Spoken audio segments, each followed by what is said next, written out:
भाऊ, good morning. अरे, काल ओशोंचं एक स्क्रिप्ट ऐकत होतो. ओशोंनी असं त्याच्यामध्ये सांगितलं की कुछ भी बन, लेकिन कायर मत बन. हे तुझी मानसिकता जर कोण खराब करत असेल तर विचार नको करू. नात्या गोत्याचा, मित्राचा, कोणाचाच नाही. पहिला स्वतःचा विचार.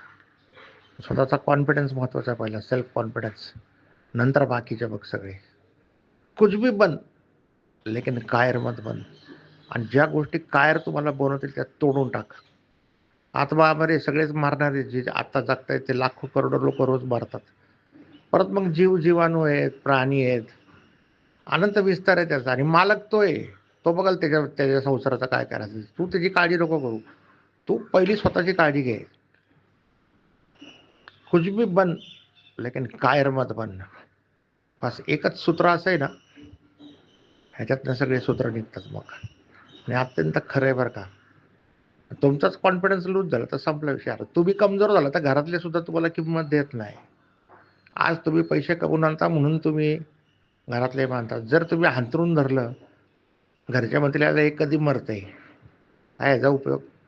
बायका पोराचं बघायचं का हांतरून धरून बसलाय. समाज तर तुला माहिती आहे बघ काय बोलवलं आणि काय नाही. घरातले सुद्धा असं बोलतात. आणि म्हणून कमजोरी काय उपयोगाची नाही भाऊ. झाड जवळ सक्षम आहे तोपर्यंत सूर्यप्रकाश त्याला जगवतो. झाड कमजोर झालं तर सूर्यप्रकाशाने सुद्धा ते मरून जाईल. पहिल्यात तुम्ही स्ट्रॉंग पाहिजे. आम्हाला छान विचार वाटला बरं का ओशोंचा. कुछ भी बन, लेकिन कायर मत बन. बाकी नंतर. ओके. Good day.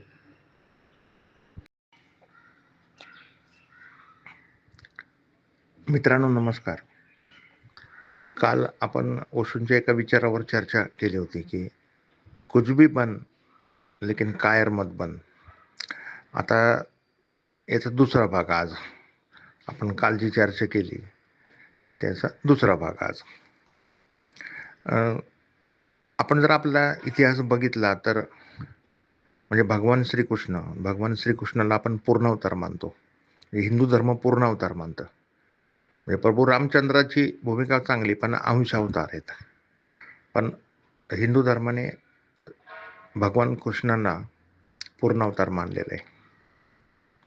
आता युद्धजन्य परिस्थितीमध्ये, धर्मयुद्धामध्ये असं होतं की अर्जुन भगवान श्रीकृष्णासमोर एक विचार व्यक्त करतो की लढाई असते, कौरव आणि पांडवांमध्ये धर्मयुद्ध असतं, की श्रीकृष्णाला अर्जुन असं म्हणतो की हे समोर जे युद्धासाठी आलेले आहेत हे माझे गुरुजन आहेत, ज्यांनी मला शिकवली धनुर्विद्या. हे माझे पालक आहेत, माझे बालपणीचे मित्र आहेत, सवंगडी आहेत, शेजारी पाजारी आहेत, नातलग आहेत, घरातले लोक आहेत.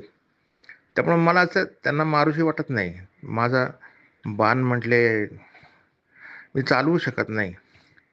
आणि दुसरे जर कोणी असते ना, भाजीसारखे चिरून टाकले असते म्हणला सगळे एका सेकंदात.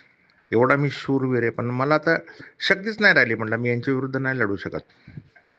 आणि समजा लढलो आणि जिंकलो आणि सिंहासनावर बसलो तर माझं कौतुक कोण बघणार. समाजामध्ये आपले लोक असतील तर त्याचं कौतुक ना. आता समजा तुम्हाला कर्नाटकमध्ये नेलं आणि तुमचा सत्कार केला, काय उपयोग त्याचा. आपले लोक पाहिजेत आजूबाजूला. दिस इज माइंड गेम. तर भगवान श्रीकृष्ण सांगतात तू काही काळजी नको करू म्हणे. हे जे समोर आलेले आहेत ना युद्ध करायला, ते युद्ध करायला आलेले आहेत आणि ते मरायलाच आलेले आहेत. त्यामुळे तू मारून टाक म्हणे, तर तुझा जिम्मा नाही आहे. आणि जिथपर्यंत मी बघतो हे समोरचे मेलेलेच आहेत म्हणला.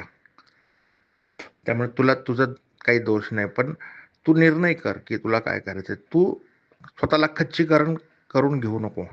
युद्धभूमीवर हे आलेले आहेत, ह्यांना तू मारून टाक म्हणला. त्याच्यामध्ये तुला काही पाप नाही आणि पुण्य पण नाही.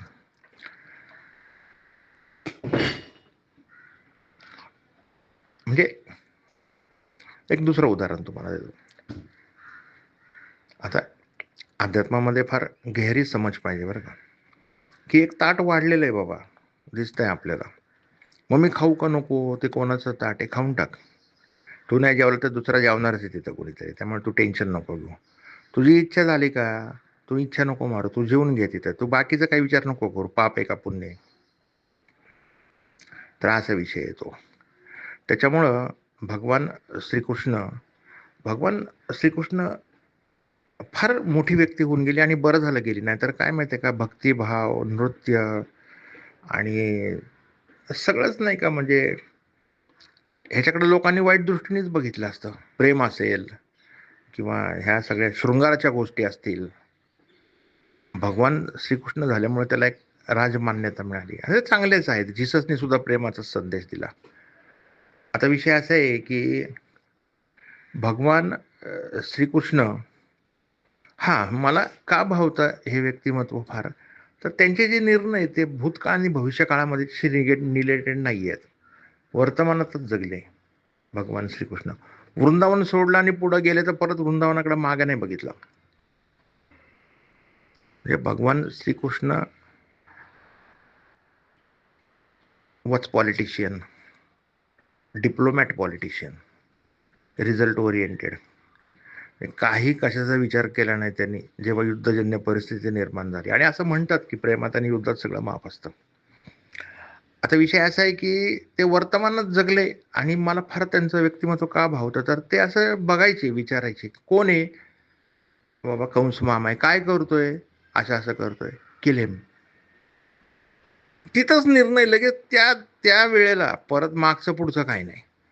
हा, एकेकाळी असं होतं की कंस मामा म्हणजे कृष्णाचा, त्याने बहिणीचं जेव्हा लग्न झालं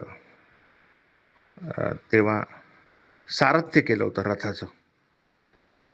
म्हणजे श्रीकृष्णाच्या आईचं जेव्हा लग्न झालं तेव्हा त्या रथाचं सारथ्य, ते श्रीकृष्णाचे आई वडील ज्या रथातनं बिदाई दिली गेली, तेव्हा कंस मामाने आपली बहीण बिदाई देताना सारथ्य केलं होतं त्या रथाचं. मग तो जर इन्सिडेंट असता तर ठीक आहे, म्हणजे कृष्ण जर जिवंत असते तर व्हेरी गुड असं म्हटले असते. म्हणजे भगवान श्रीकृष्णाचं कसं होतं, त्या त्या वेळेसचा निर्णय, अजिबात आगामागा नाही, परिस्थिती बघायची काय आणि लगेच निर्णय. आणि त्यामुळे हे व्यक्तिमत्व मला फार भावतं. आता कसं असतं माहिती आहे का, की वेळ महत्वाची असते कुठली पण.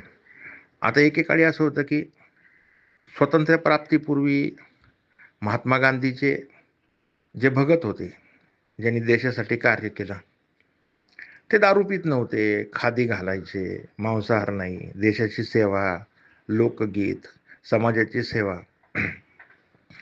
देश स्वतंत्र झाला आणि महात्मा गांधींची जी चेले आहेत ते सगळे बदलले, त्यांच्यामध्ये सगळे दुर्गुण आले. असं का झालं? ते करप्ट का झाले एवढे? म्हणजे एकेकाळी स्वातंत्र्यप्राप्तीपूर्वी ते मांसाहार करत नव्हते, मद्यप्राशन करत नव्हते, कुठल्याही प्रकारचा भ्रष्टाचार करत नव्हते. त्याचं कारण असं आहे की तेव्हा त्यांच्या हातामध्ये सत्ता नव्हती. Power corrupt to people. Power नाही करप्ट करत, तो माणूस करप्ट असतो पण त्याला शक्ती नसते, म्हणून तो शांत असतो. हा विषय आहे. म्हणजे एखाद्या माणसाचं काय महत्वाचं आहे, तर त्याच्याकडे काय वस्तू आहेत हे महत्वाचं नाही, तो काय करतो हे महत्वाचं नाही, तर तो काय आहे हे महत्वाचं आहे. म्हणजे त्याला हॅविंग काय काय आहे, काय काय वस्तू आहे ते महत्वाचं नाही, तो डुईंग काय करतो किंवा अमुक काम करतो, देश सेवा करतोय, पण तो मुळात काय आहे, ज्याला बिईंग म्हणतात. बिईंग म्हणजे आत्मा, BEING. तो मुळात काय आहे आणि तो मुळात जे आहे तिथे कधीतरी प्रगट होणार, फक्त त्याला संधी मिळाली पाहिजे. आणि या बाबतीत जैनांचे धर्मगुरू महावीर यांनी जी उंची गाठली ती जगातल्या कुठल्या धर्माने नाही गाठली.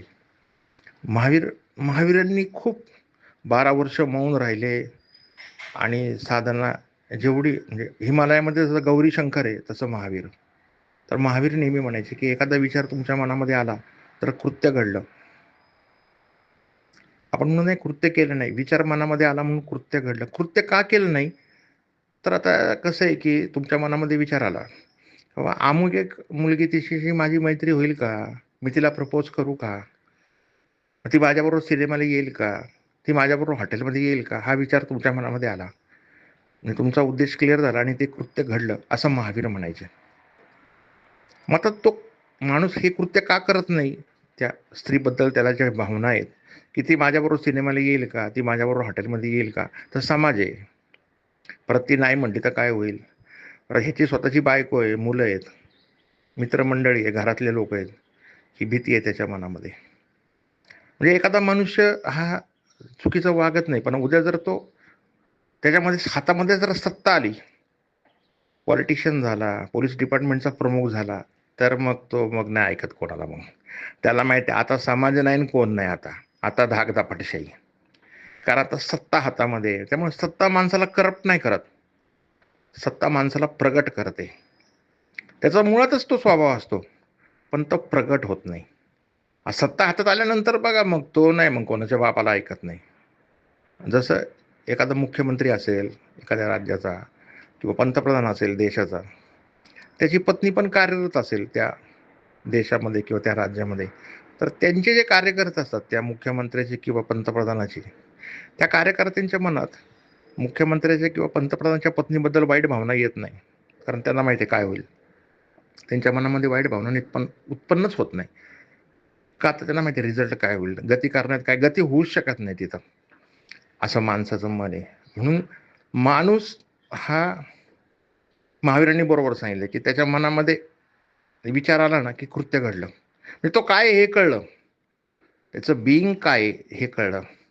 आणि म्हणून कृष्णाची जी फिलॉसॉफी आहे की ती अशी आहे की तुम्ही काय आहात हे पहिल्यांदा महत्त्वाचं आहे. आणि त्याच्यामुळं फिलॉसॉफी आणि सायकॉलॉजी याच्या दृष्टीने जर पाहायला गेलं तर कृत्य करत असताना तुमचं अंडरस्टँडिंग काय आहे, स्वभाव काय आहे, हा महत्त्वाचा विषय आहे. आयुष्यात जगण्याचा एकच मार्ग, एस धम्मो सनातनो. सनातन धर्माचा जो काही एकमेव शाश्वत मार्ग आहे, इनर जर्नी. त्यामुळे प्रत्येकाने आपल्या शरीरामध्ये जे आत्मतत्व आहे ते जाणून घेतलं पाहिजे. आत्ता आपण कुठे आहोत, आपण काय आहोत, आपला स्वभाव काय हे जाणून घेतलं पाहिजे. आणि योग्य दिशेने वाटचाल करत ध्यान साधनेच्या माध्यमातून आत्म्याची प्रचिती कशी येईल, आपल्यामध्ये जे दुर्गुण आहेत ते कसे नष्ट होतील, आणि आत्मतत्व जाणून आपण अमर कसं होऊ, ही यात्रा त्याची चालू राहिली पाहिजे. हा विषय या ठिकाणी महत्त्वाचा आहे. प्रत्येक व्यक्तीने आपल्या मनाची सर्जरी केली पाहिजे आणि मन असं ओपन केलं पाहिजे, सगळं चिरफाड करून. आपण कोण आहोत, आपलं विचार काय आहेत, आपला स्वभाव काय आहे, हे प्रत्येकाने स्पष्टपणे बघितलं पाहिजे. आणि ते प्रत्येकजण बघू शकतो, बघतोच, कारण ते लपवता येत नाही त्याला. किती लपवायचा प्रयत्न केला तरी मग ते पहिलं म्हणजे मान्य करा मी असा आहे. मग आता धर्मसाधनेच्या माध्यमातनं ते कसं नष्ट करता येईल, आणि ते करत असताना मग मी कसं आत्मप्रचितीला उपलब्ध होईल, धर्मसाधनेमध्ये कसं मला यश मिळेल, असे प्रयत्न केले पाहिजेत. ही मनुष्याची वाटचाल असली पाहिजे. आणि हेच त्याच्या जीवनाचं एकमेव सारसूत्र आहे. जर तुम्ही आत्मतत्व जाणलं, आत्म्याची प्रचिती आली, तरच तुम्हाला या जीवनामध्ये आनंद मिळू शकतो. आनंद म्हणजे काय, की त्याला दुसरी बाजू नाही आहे. हां, संसारामध्ये तुम्ही काही खोट्या-नाट्या गोष्टी करून थोडंफार सुख मिळवू शकता. पण सुखाला दुसरी बाजू आहे, दुःख. ते प्रगट होणारच. आणि तुम्हाला मी खरं सांगू का, सुखसुद्धा संभव नाही. माणसाच्या मनामध्ये इतकी भीती निर्माण होते ना, की तो जाणतो काय, तर भीती जाणतो. सुख नाही जाणत. त्याला वाटतं पण थोडंफार.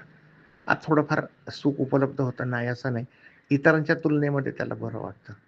पण जर तुम्हाला आनंद मिळवायचा असेल, की ज्याला दुसरी बाजू नाहीये, मग त्याच्यामध्ये सच्चिदानंद, परमानंद अजून वरच्या स्टेजेस आहेत. मग त्याला धर्माची साधना आहे एकमेव मार्ग. पण तो कुठला धर्म? सनातन धर्म. म्हणजे आता आपण पाहतो ना, अवडंबन धर्माचं खूप झालेलं आहे आणि धर्म वेगळ्याच दिशेने गेलेला आहे. आत्मप्रचिती, इनर जर्नी ज्याला म्हणतात, ते जर तुम्ही जाणून घेतलं तर मग तुम्हाला मरण नाही, मरण शरीराला आहे. तुम्ही आत्म्याच्या लेवलवर कायमस्वरूपी पुढच्या यात्रेमध्ये जाऊ शकता. आता मग तुम्ही म्हणाल, मग आता आपला स्वभाव आपल्याला कळल्यानंतर म्हणजे जाणून घेण्यासाठी काय काय करायचं, काही गोष्टी चुकीच्या कराव्या लागतील. चुकीच्या गोष्टी केल्याशिवाय योग्य गोष्टी करताच येत नाहीत. जितक्या चुकीच्या गोष्टी डीप डाऊन जाऊन तुम्ही कराल, तेवढंच वरती चांगल्या दिशेने वरती उठताल तुम्ही. अनकॉन्शियसला जेवढं तुम्ही खाली प्रयत्न करताल, तेवढं कॉन्शियसला वरती प्रयत्न करा. कारण अनकॉन्शियस माइंड जे आहे माणसाचं तळघरामध्ये, ते त्याच्या आतापर्यंतच्या कृत्याने भ्रष्ट झालेलं आहे. ते तुम्हाला नष्ट करावं लागेल. मग आता हे करताना असं वाटतं की हे पाप आहे का? हे जाणून घेताना जे प्रयोग करावे लागतील त्याच्यामुळं मग ते करायचे का नाही? समाजाला तर ते मान्य नाहीये. मित्रांनो, एक लक्षात घ्या, परमेश्वराने जे निर्माण केलं ना विश्व, पृथ्वी, आप, तेज, वायू, आकाश, हे करोडो वर्षापासून तसंच आहे. कोट्यवधी लोक आले आणि कोट्यवधी लोक गेले. तुम्ही ज्या ठिकाणी उभा आहात किंवा बसलेला आहात तिथं 5-50 मुर्दे गाडले गेलेले आहेत आत्तापर्यंत. काही राहत नाही. मग हे सृष्टी का निर्माण केली परमेश्वराने? तर ते आत्मतत्व जाणून घेण्यासाठी केले, बाकी काही नाही. त्यामुळे आत्मतत्व जाणून घेण्यासाठी जर तुम्ही काही प्रयोग केले किंवा काही गोष्टी केल्या तर त्या माफ आहेत. आणि त्यातनं तुम्ही पुढे जाणार आहात. हा विषय आहे. त्याच्यामुळे हे सृष्टीच यासाठी निर्माण केली परमात्म्याने, आणि ती पूर्ण नाही, अपूर्ण आहे. संसार हा अपूर्णच आहे. तुम्ही तो पूर्णच करू शकत नाही.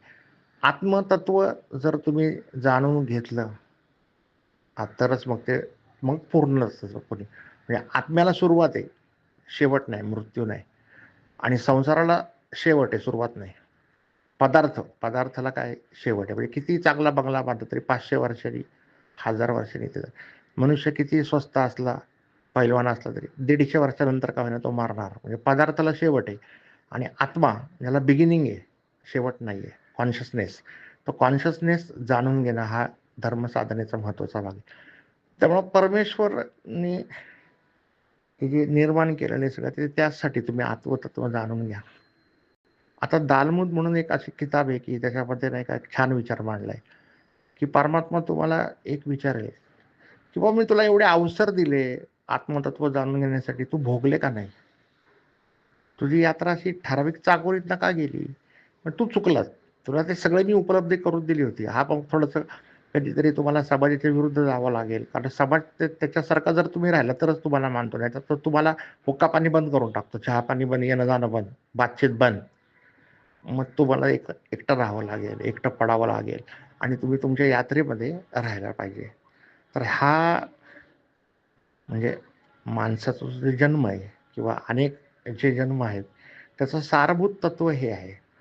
इनर जर्नीच्या मार्गात प्रत्येकाने राहिलं पाहिजे आणि ते जे काही आत्मतत्व आहे ते जाणून घेतलं पाहिजे. अशा पद्धतीचं कार्य हे प्रत्येकाने, त्यामुळे ही यात्रा कशी दुर्गम यात्रा आहे, सोपी नाही आहे. त्याच्यावर चालणं म्हणजे तलवारीवर चालण्यासारखं आहे. पण खरं जर तुम्हाला जर काही मिळवायचं असेल समाजामध्ये आणि या यात्रेत, तर तेवढंच एक, संसारामध्ये मनुष्य सुख सुद्धा मिळवू शकत नाही. इतकी त्याच्या मनामध्ये भीती आहे ना, तो जाणतो काय, तर भीती जाणतो. आणि तुम्ही असं समजू नका की तुमची शक्ती कमी पडली. सिकंदर हारला, संसारामध्ये कोणीच जिंकू शकत नाही आणि काहीच मिळवू शकत नाही. सिकंदर हारला, तर बाकीच्यांची काय कथा. म्हणजे तुम्हाला असं वाटलं बरं का की सामर्थ्य माझं कमी पडलं, शक्ती कमी पडली, पैसा कमी पडला, असं नाही आहे. करा तुम्ही प्रयत्न, करण्याबद्दल नाही काय, हार सुनिश्चित आहे. एक रेफरन्स तुम्हाला देतो की तुम्ही काय करताय, तुम्ही काय, कोणी पण, म्हणजे मी पण वाळूतून तेल काढायचा प्रयत्न करताय. एक गोष्ट निश्चित लक्षात घ्या, वाळूतून तेल निघणारच नाही. सामर्थ्याचा सवाल नाही आहे. संजय सोनटके पण हारल तिथं, संजय दत्त पण हारेल, संजय खान पण असेल, आणि संजय नावाचे जेवढ्या अजून महान विभूती आणि व्यक्ती असतील, महाभारतला संजय असेल ज्याला दिव्य दृष्टी प्राप्त झाली होती, हे सगळे हारणार आहेत. सामर्थ्याचा सवाल नाही आहे. एक गोष्ट लक्षात घ्या की वाळूतून तेल निघू शकत नाही. तुम्ही कितीही सामर्थ्य जोडा, कितीही यंत्रणा तुमची लावा, काय केलं पाहिजे, तेल कुठून निघतं हे बघितलं पाहिजे. मग ते आत्मतत्व आहे. आणि म्हणून चुकीची यात्रा केली तर जन्मोजन्म भटकंती होऊ शकते. यात्रा योग्य दिशेने झाली पाहिजे, हा पहिला भाग. पृथ्वी, आप, तेज, वायू, आकाश तर परमेश्वराने उपलब्धच करून दिलेला आहे, त्यामुळे तो एक भाग. आणि सगळ्यात महत्त्वाचं काय, तर जिवंत सद्गुरू पाहिजे. जिवंत सद्गुरू नसेल तर तुम्हाला शक्यच नाही. ट्रायल अँड एरर करा, तुम्ही किती करणार ट्रायल अँड एरर, नाही त्याचा नाही काय उपयोग होणार. जिवंत सद्गुरू पाहिजे, फार महत्त्वाचा मुद्दा आहे. की note, take it down. Okay, thanks, good day.